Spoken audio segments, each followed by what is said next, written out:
Brooklyn Independent Television. For years, Avis Rental Cars aired one of TV's best-known ad campaigns, featuring their famous slogan, "We're number two, we try harder." Competition among national chains is tough, but what if you're competing with all the chains? What if, like so many small businesses, you're an independent? And when it comes to renting a car, most people have no idea how many independent companies are out there. Here to talk about how that market sector is doing, and to give us his take on the local economy as a member of the executive board of the Brooklyn Chamber of Commerce, is Gil Seigler, president of All Car Rent-A-Car. Gil, thanks for being here. Sure, thank you, Randy. It's my honor to be here. So Gil, tell us, how did you get involved in the rent-a-car business?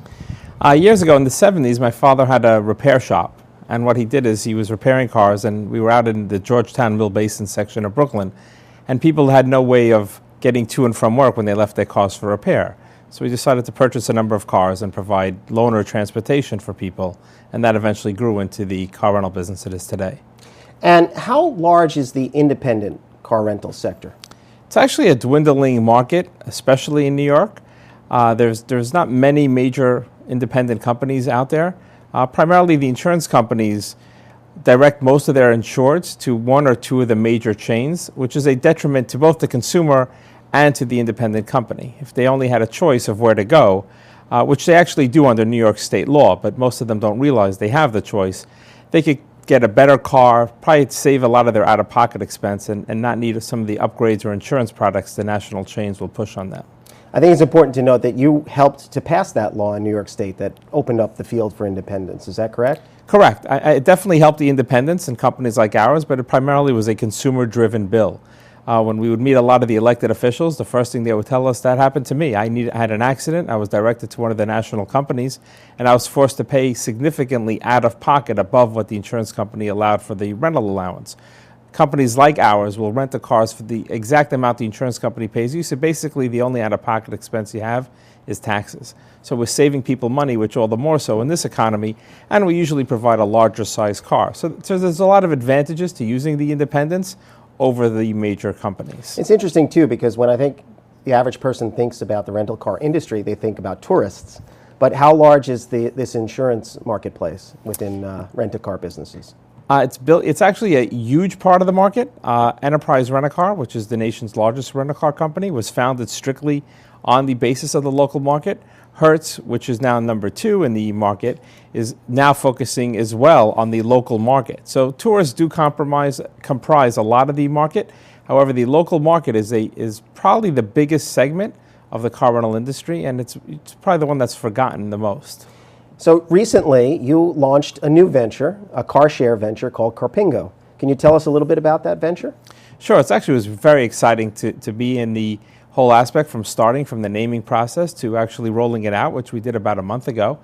It's actually allowing us to take car rental to the consumer where they live. So basically now we are having cars parked in garages and lots throughout Brooklyn to start.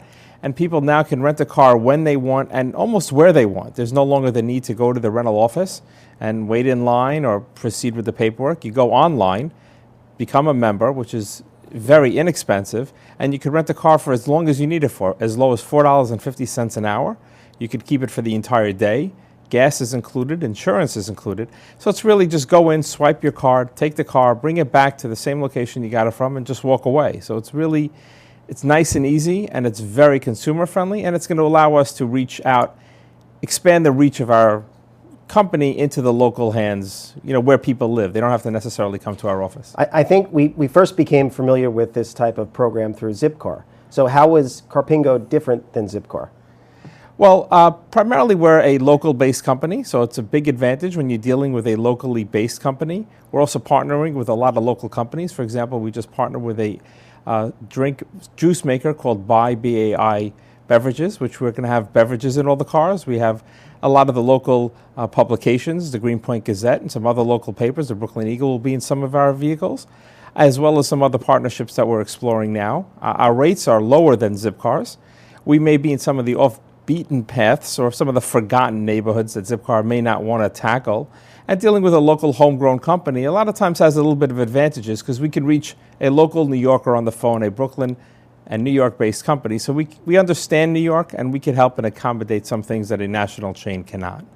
And what types of cars are we talking about here? I noticed Fiat, for example, was one of the cars of choice for Carpingo. Right. It's actually, I fell in love with that car. It's a small car, but has tremendous pep and a lot of leg and headroom, surprisingly, for the car. We're going to have cargo vans to help you move stuff about, minivans, cute cars like the Fiat. And then, most of the cars are very economical.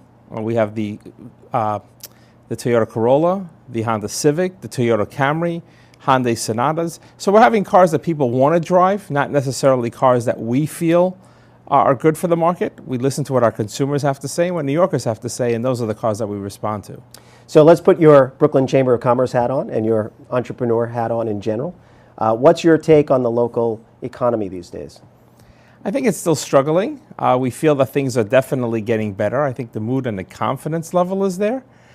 We still see high degrees of people underemployed or overly concerned. I know when we do place job ads, it's not a preponderance of applications, so I think that the market is stabilizing somewhat.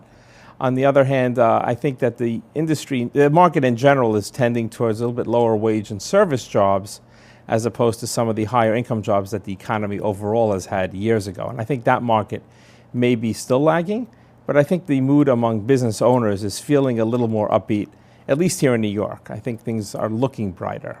So in many ways, Brooklyn is still the home of the entrepreneur. What advice would you have for new entrepreneurs starting a business these days here in Brooklyn?